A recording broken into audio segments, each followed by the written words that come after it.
নমস্কার বন্ধুরা, আশা করি সবাই ভালো আছো।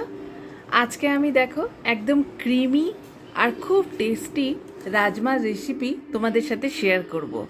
তো এখানে দেখো 2 কাপ মতো রাজমা আমি আগের দিন রাত্রে ভিজিয়ে রেখেছিলাম, ফুলে ফেপে ডবল হয়ে গেছে।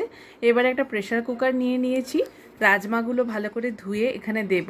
রাজমা সেদ্ধ হতে কিন্তু বেশি জল লাগে না, তাই রাজমার উপরে থাকবে ততটাই জল কিন্তু এখানে নিতে হবে। আর এখানে দেখো আমি পরিমাণটা দেখাচ্ছি, ঠিক এতটাই, হাফ চামচের একটু কম এখানে বেকিং সোডা আমি নিয়েছি। বেকিং সোডাটা নিয়েছি এই কারণে যে এটা দিলে একদম ক্রিমি টেক্সচারটা চলে আসে সেদ্ধ করার পর।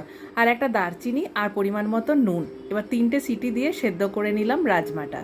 দেখো আমি তোমাদেরকে দেখাচ্ছি রাজমাটা কি সুন্দর সেদ্ধ হয়েছে আর ক্রিমি টেক্সচার এসেছে ওই বেকিং সোডাটা দিয়েছি বলে।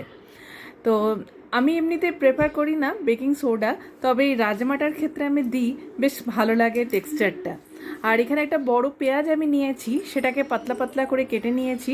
আর কড়াইতে সর্ষের তেল গরম হলে একটা তেজপাতা, একটা শুকনো লঙ্কা ফোড়ন হিসেবে দেব। তারপরে এখানে হাফ চামচ মতো এখানে হিং দিয়েছি।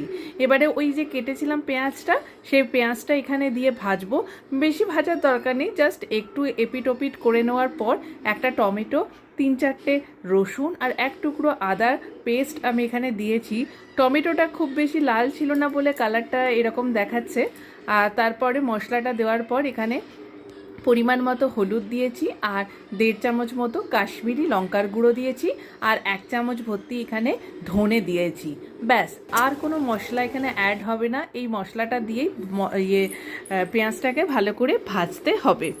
এবারে এখানে একটু পরিমাণ মতো আমি নুন দিয়েছি, তবে নুনটা কিন্তু বুঝে সুঝেই দিতে হবে, কারণ অলরেডি রাজমা সেদ্ধ করার সময় নুন দিয়েছিলাম। মশলাটা ভালো করে কষে নেওয়ার পর ওই সেদ্ধ করে রাখা রাজমাটা এখানে দিয়ে দিতে হবে। তারপরে এটা ফুটে উঠলেই ধনেপাতা আর গরম মশলা দিয়ে নামিয়ে নিলেই হবে। এবারে দেখো কি সুন্দর দেখতে লাগছে না? আর একদম ক্রিমি মনে হয়, এটা খেতেও দারুণ লাগে, দেখতেও ভালো লাগে, রুটির সাথে এত সুন্দর লাগে। আমি না এই রাজমাটা পরের দিনের জন্য একটু রেখে দিই, ভাতের সাথে তো আমার দুর্দান্ত লাগে, বলে পাঞ্জাবি হয়ে গেছি। তো যাই হোক, তো এইভাবে বানিয়ে একবার দেখো, আশা করি ভালো লাগবে। নমস্কার।